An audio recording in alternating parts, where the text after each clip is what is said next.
突发情况，国艺吕布金木在直播中因身体不适，鼻子喷了一身血，被紧急送往医院治疗。由于长时间没有等到金木归来，无数粉丝不由为其身体担心，于是纷纷在各大头部主播直播间刷屏告知。但更令我没想到的是，尽管身体抱恙的金木也并没有因此放弃比赛，而是选择继续将对局进行下去。快帮我拿纸来！完了，手上全是血，兄弟有点难打，我活不了多久了，兄弟。眼见弹幕并不相信金木，果断打开摄像头进行证明，没料到竟是开幕连击。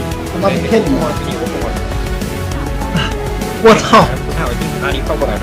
我操！妈全是血身上，快下子贤给我拿纸过来，快点！他妈身上全是血，我操！我操！我裤子上全是血，为什么我流这么多？你帮我弄一下，快快又流了，快！先别堵，擦一下！我操！老子流了1斤的血。意识到身体愈发不对劲的金木直言明天要去医院检查。我明天得去医院了，真的得去。我感觉我得了什么病，我已经有很久没流血了，你知道吗？我嘴巴也有血，我操！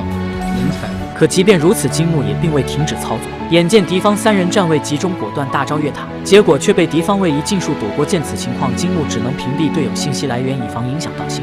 那队友屏蔽了，拿纸过来，我自己擦一下。我操，我裤子一堆血，我他妈手机上也是血，我手上也是血，等会擦脸去了，他妈手上一堆血，他妈的！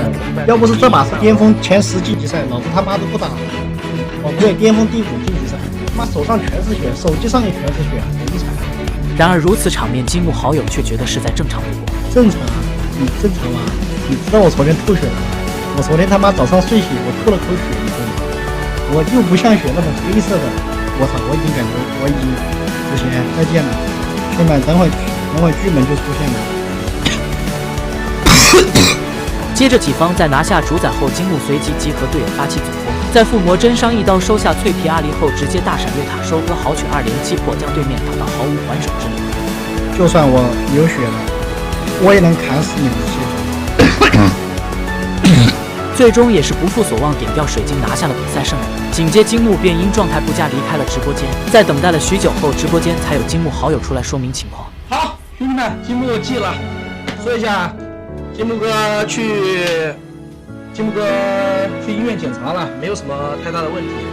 然后到时候有什么事的话会通知到嘛，去粉丝群里通知。兄弟们，听得到我讲话吧？